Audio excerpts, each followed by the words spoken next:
Shabbat Shalom. Shabbat Shalom, moms and grandmothers and young people who are here today. I want you to look.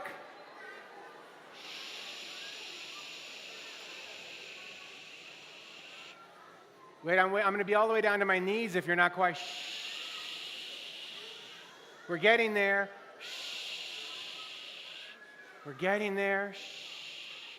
Because I want you to use your eyes and not your mouths. And I want you to look at the candle. And if you take your eyes and you close them just a little bit, not all the way, but just a little bit, and you look at the candle, what do you see? Just a little bit, so that you can just see the light. Do you see the star? Do you see the sparkle of the light? Well, this is a story about the way that that light sparkles when you look at it a special way. It's about Rena, who loves Shabbat. Well, not exactly. She loved Shabbat at her grandmother's house. Because once a month or so that she'd go to her grandmother's house, Shabbat was unbelievable. The candles were beautiful. The smells of the food was terrific. The challah was so soft and chewy and delicious that you couldn't believe it. But when she was at her parents' house, her parents had to work really hard. And they didn't have time for Shabbat a lot. And sometimes they'd come home and they'd just have pizza, or they'd forget to light the candles, or if they light the candles, her mom would do it in another room and it would be all over. Shabbat wasn't special. It just kind of happened, or it didn't happen. When she went to her grandmother's, it was amazing. And it was Rena's job to buy the candles. And it was a beautiful little village, and Rena used to walk down the lane, and she used to walk to the end of a long alley. At the end of the alley, there was an old house, and it wasn't in such great condition. And she'd walk inside, and when she was in there, she saw the most beautiful candles of all colors and sizes and shapes. And she'd look from one box of candles to the next box of candles to the next box of candles, and she'd see all these incredible candles, and she would think of what the flame from those candles must be like, and what they must be like if they were lit on her grandmother's Shabbat table, how beautiful they'd be. And she'd imagine that, and then she'd pick out her candles, and she'd go up to Hannah, who owned the store. And Hannah was never nice to her. Hannah was never polite. Hannah never said Shabbat Shalom. Hannah never said, how are you? In fact, when she used to walk around the store, Hannah would look over Rena's shoulder and she'd say, like, what are you looking at? What are you doing? Are you going to buy your candles? Or are you going to get out of here? She was never nice. But she was the only game in town, so she had to go to Hannah's to buy candles. She'd go back and forth. And finally, one day, she was going to get ready for Shabbat at her grandmother's, Rena, and she went to Hannah's store, and she was going to buy her candles. And when she walked in the door, all of a sudden, Hannah was sweet and polite and nice, and she looked at Rena and she said, Rena, would you like to come to my house for Shabbat? Come to my house for Shabbat? What are you talking about? You've never been nice to me before. Now you want me to come for Shabbat? Well, certainly. So Rena ran home and told her grandmother, and her grandmother said, I think that's a fine idea. And so the next time that Rena was visiting her grandmother, she went to Hannah's for Shabbat. Now, when she walked into Hannah's, it wasn't the same kind of store. It wasn't dirty. It wasn't run down. It was beautiful. There was an incredible glow. So we're going to light our Shabbat candles right now, just like Hannah did when Rena came to visit. And I want you to close your eyes just a little bit and watch what happens as the candles are lit. If you know the blessing, let's sing with Dietza and the cantor as they light.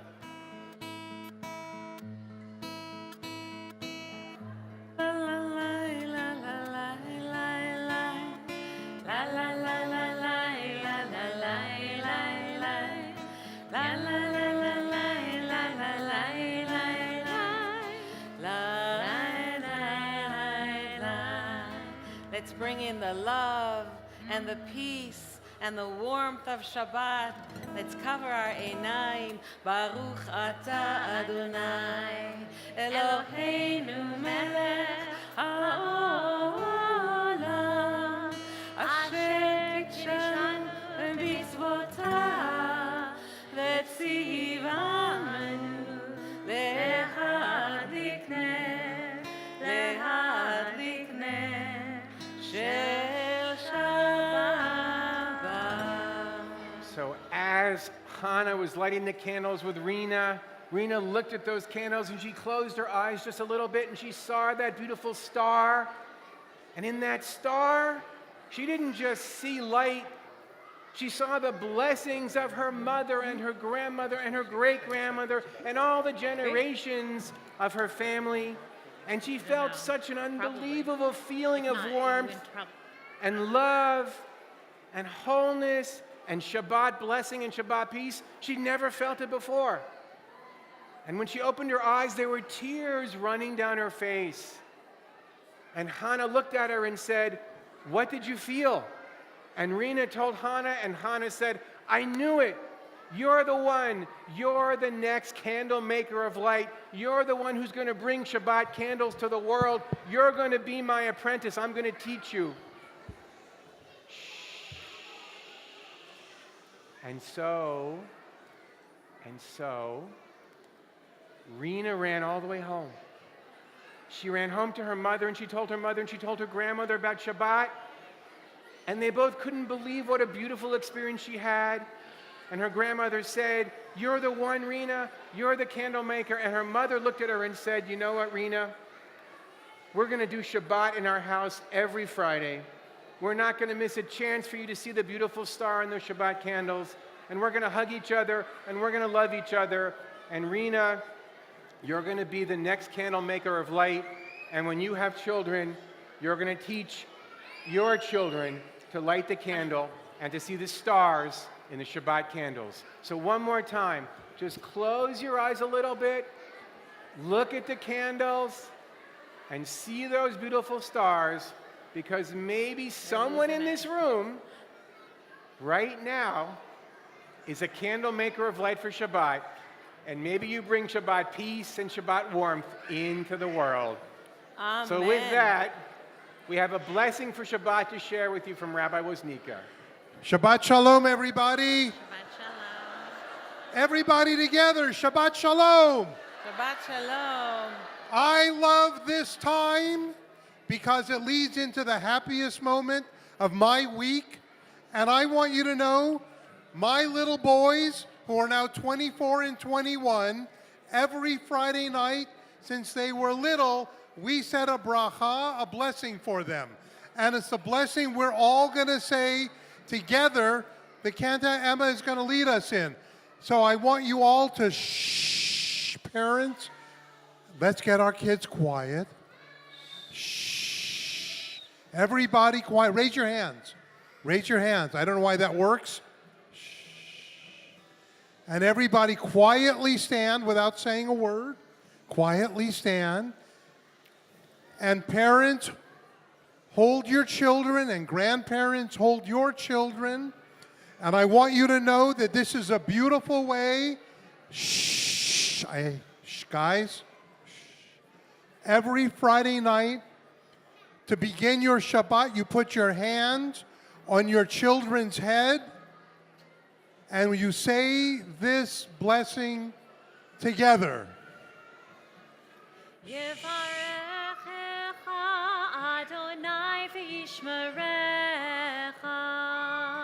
May God bless every single one of you, your children, your grandchildren, and all the loved ones in your families.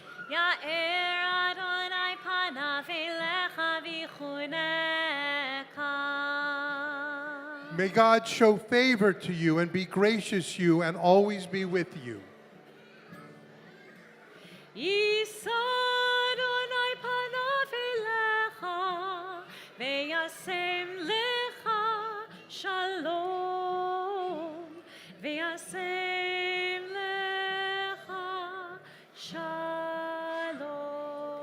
May the presence of God always be with you, and may you be blessed with the beautiful gift, the gift of peace. V'yasem